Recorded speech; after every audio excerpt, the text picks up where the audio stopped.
Bon dia a tothom. Bé, un dia més que, com de costum, van carregats de notícies, perquè últimament cada dia que passa va amb notícies diferents. I notícies noves, i unes quantes. Comencem pel tema de Ciutadans. Ciutadans ja no ens sorprèn a ningú l'odi que puguin tenir, l'odi que expressen, el menyspreu als catalans, la manera com volen acabar amb nosaltres. De fet, Ciutadans ja sabeu tots que aquí a Catalunya va ser un partit que va néixer per acabar amb el poble català, que va néixer per acabar amb Espanya, que va néixer per acabar amb la llengua catalana, amb la nostra cultura, amb el nostre nacionalisme, amb el nostre territori, per destruir-lo. Un partit fundat per gent que viu a Catalunya, que odia Catalunya i que ara s'ha estès a la resta de l'Estat, perquè clar, van veure la seva oportunitat veient que a Espanya això d'odiar els catalans venia molt. I per què us ho dic això? Doncs perquè l'última proposta de l'Albert Rivera ahir va ser això d'expulsar els partits independentistes del Parlament espanyol, basant-se en una llei en la que si no arriben al 3% no entren al Parlament. L'Albert Rivera és molt hàbil al ser cínic. És molt hàbil perquè aquí a Catalunya, si haguéssim fet el mateix, i haguéssim computat un 3% del total de Catalunya, tampoc no haguessin entrat a les primeres eleccions. Bàsicament, el senyor Albert Rivera el que amaga és que hi ha circumscripcions electorals. I els partits independentistes i nacionalistes catalans i bascos es presenten per una o dues circumscripcions electorals com a màxim.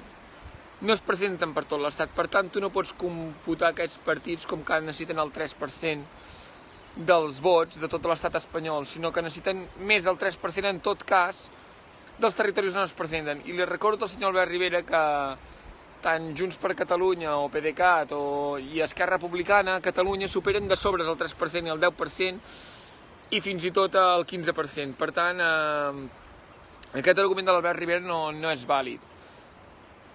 Que ho volen fer així, que volen fer una circumscripció electoral única, doncs bé, després Esquerra Republicana, Junts per Catalunya o els partits nacionalistes podran presentar-se a tota la circumscripció, és a dir, a tot l'estat espanyol.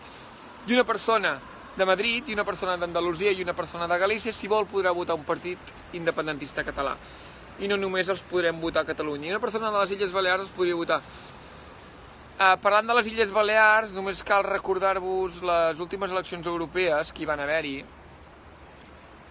Hi van haver-hi pobles de les Illes Balears, com per exemple Campanet, on Esquerra Republicana va ser la primera força, amb més d'un 25% dels vots.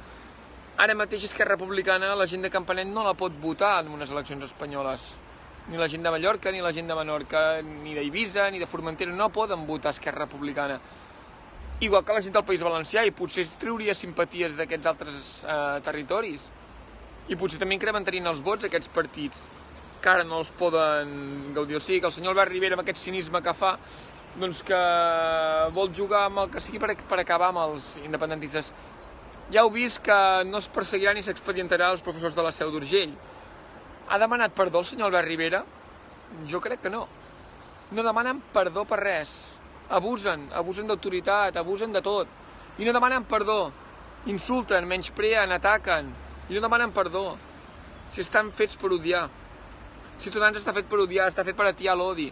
I encara falta veure Ciutadans condemnant aquesta gent que el dia que va jugar a la selecció espanyola contra Portugal sortien per Barcelona perseguint gent que viu al carrer, els crits i càntics del cara al sol, etc. Aquest és el nacionalisme espanyol, això és el que defensa Albert Rivera i Arrimadas i aquesta gent. Aquest cinisme ja ho ha dit el president Puigdemont.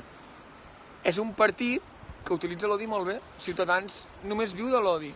Ciutadans aprofita l'odi per tot el que vol. Segona cosa que volia parlar, el tema de les forces i cossos de seguretat abusant d'autoritat. Ja ens va quedar clar que abusaven d'autoritat el dia 1 d'octubre. Ja ens va quedar clar que abusaven d'autoritat quan colpejaven els ciutadans de Catalunya simplement per poder votar. Ja ens va quedar clar. Però ara que directament es dediquin a identificar castellers per fer un castell, què és això? Quina arbitrarietat, no? Això és les forces i cossos de seguretat que han de protegir la gent. No estava motivat. Jo espero que els castellers que van aixecar els pilars a Estremera presentin denúncia. Denunciïn perquè aquesta gent s'extralimita les seves funcions. El seu odi, el seu nacionalisme... Són forces i cossos de seguretat que haurien d'estar al servei de tothom i sembla que estiguin abanderats per Espanya i només serveixen als espanyols i a l'espanyolisme i tot el que ells volen. Ja està, això és el que fan. Doncs, ostres, potser que actuem, no? Potser que denunciem aquests abusos. Potser que es denunciï la Guàrdia Civil i que es denunciï la Policia Nacional per aquests abusos d'autoritat que fan. Ja estem trigant. Ja sempre ens passa el mateix, anem amb les bones formes per davant i va, no, doncs deixem-ho passar, perquè clar, perquè són com són, no, són com són. Tots sabem com són, tots sabem com és Espanya. Tots sabem que és nacionalista, que és un estat que de democràtic no en té res. Però no ho podem deixar passar, això s'ha de denunciar. S'ha de denunciar la Guàrdia Civil per identificar castellers si no té cap motivació per fer-ho. Ja és així. Però això és el pa de cada dia. Quantes vegades no han sortit escàndols de la Guàrdia Civil o la Policia Nacional a l'aeroport del Prat que han colpejat o que han atacat algú perquè parlava en català, perquè no els ha parlat en castellà? Quantes vegades? I els abusos contra la llengua que fa aquests cossos de seguretat a Mallorca, a Menorca, a Eivissa, a Formentera i al País Valencià, perquè els recordo que segons la Constitució els ciutadans tenen dret a expressar-se en aquestes llengües als estaments de l'Estat. A totes les organitzacions estatals, inclosa la Guàrdia Civil i la Policia Nacional. I què fan ells? Els menyspreen i els sancionen. Perquè d'aquests casos n'hi ha uns quants i es denuncien, doncs s'han de denunciar aquests casos. Això és un abús d'autoritat, com sempre, però la Guàrdia Civil i la Policia Nacional tenen màniga ampla per fer el que els dona la gana i els protegeixen. Exacte, i Valtònic, vull dir, altres coses m'estan dient Valtònic. Sí, abusos de poder de l'Estat i de la justícia estatal. Però actuem, fem alguna cosa perquè no ens ho podem estar mirant i després anar plorant i queixant-nos, però ningú fa res. L'1 d'octubre ja vau veure també, per cert, Merkel.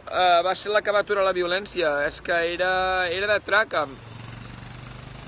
Tothom es preguntava per què havien parat de cop i volta els atacs a les escoles, els punts de votació durant l'1 d'octubre i resulta que s'ha anat filtrant que la Merkel va haver de trucar en Rajoy. Jo per què hi havia en Rajoy? I perquè en Rajoy, doncs mira, no sé, els deuen tenir una mica agafats pels pebrots en algunes coses. Però us penseu que si hagués hagut Albert Rivera de president aquest hagués parat? No, aquest amb l'odi que ens té, aquest amb l'odi que té a Catalunya, aquest hagués tirat fins a l'últim col·legi electoral.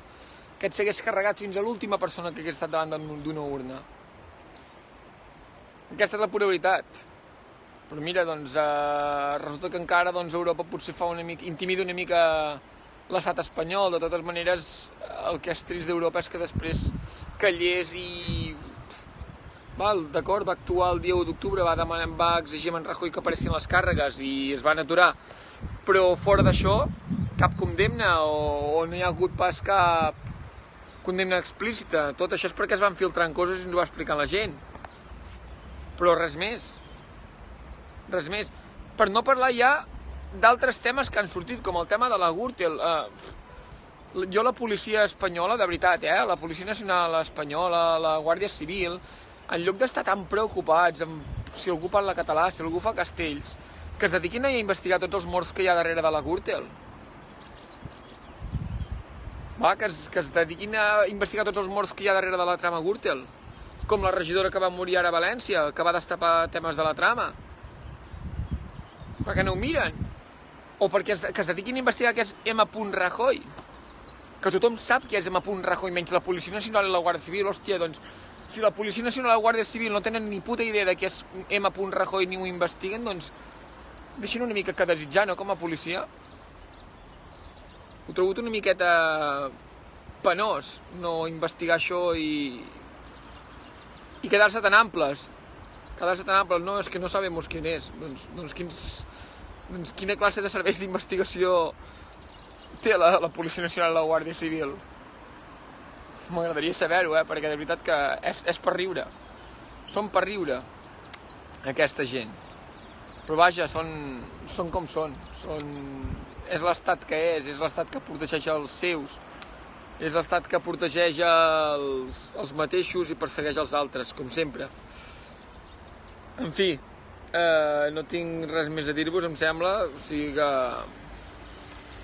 un dia més aquesta magnífica Espanya, un dia més aquesta Espanya racista, xenòfoba, supremacista, feixista, que segueix perseguint els que pensem diferent, els que parlem diferent, els que opinem diferent.